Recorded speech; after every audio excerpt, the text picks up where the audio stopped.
السلام علیکم ورحمۃ اللہ وبرکاتہ۔ الحمد لولیہ والصلاة والسلام علی نبیہ وآلہ وصحبہ وبارک وسلم۔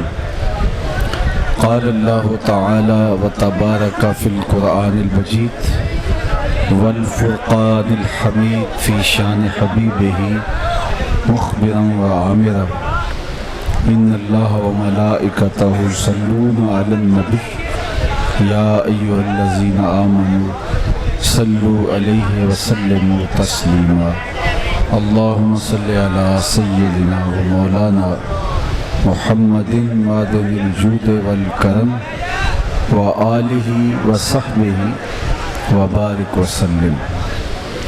حمد و تعریف و توصیف اللہ جل مجدہ الکریم کی ذات بابرکات کے لیے، جو خالق کائنات بھی ہے اور مالک شاشہات۔ اللہ جل وعلا کی حمد و ثنا کے بعد رسول رحمت، شفیع معظم، نبی محتشم، حضور ختمی المرتبت صلی اللہ علیہ وآلہ وسلم کے حضور ناز میں اپنی عقیدتوں، ارادتوں اور محبتوں کا خراج پیش کرنے کے بعد واجب الاحترام، ذوی الاحتشام، عالی مرتبت سامعین و حاضرین، السلام علیکم ورحمۃ اللہ وبرکاتہ۔ دوسری بار آپ کے شہر طبہ سلطان محمد میں حاضری کا شرف اعزاز نصیب ہو رہا ہے۔ بارگاہ یزدی میں دعا ہے کہ میری اور آپ کی حاضری کا ایک ایک لمحہ قبول فرما لیا جائے۔ ذکر رسالت مآب صلی اللہ علیہ وآلہ وسلم کے لیے حضور کے پاکیزہ میلاد کی مجلس نور میں حاضری کا شرف میرا اور آپ کا اعزاز ہے۔ اس کی برکتیں اللہ ہماری روحوں میں اتار دے۔ صدیوں قبل آپ اس دنیا پہ جلوہ گر ہوئے تھے، لیکن ماحول کی شگفتگیاں بتاتی ہیں جیسے کوئی کل ہی گزر کے گیا ہو۔ زمین سے آسمان تک، آسمان سے لامکاں تک ہے، کہاں کھولے تھے گیسو یار نے، خوشبو کہاں تک ہے۔ اتنا تذکرہ نہ ہم نے کسی کا ہوتے دیکھا ہے اور نہ کبھی یوں کسی کا تذکرہ ہوا ہے۔ کان جدھر لگائیے تیری ہی داستان ہے۔ ہر لب پہ انہی کی نعتیں ہیں اور ہر زبان پہ انہی کی باتیں ہیں، اور ان کا نام اتنا دل آویز ہے، میٹھا ہے، سرور انگیز ہے کہ جو ہی لبوں پہ ان کا نام نامی اسم گرامی آتا ہے، روح تک ٹھنڈک اترتی ہے۔ ان کا نام لبوں پر آئے، میٹھا میٹھا منہ ہو جائے۔ ان کے بول بہاروں جیسے اور اصحاب ستاروں جیسے، ان سا پیارا اور نہ کوئی، ان سے بچھڑ کے لکڑی روئی۔ جب وہ سیر کو جایا کرتے، سر پہ بادل سایا کرتے۔ عقیدتوں اور محبتوں کے رنگ ہیں کہ پھیل رہے ہیں، اور میں اور آپ خوش بختی اور فیروز بختی کے نقطہ کمال پر ہیں کہ ہمیں حضور علیہ السلام کی امت ہونے کا شرف حاصل ہے۔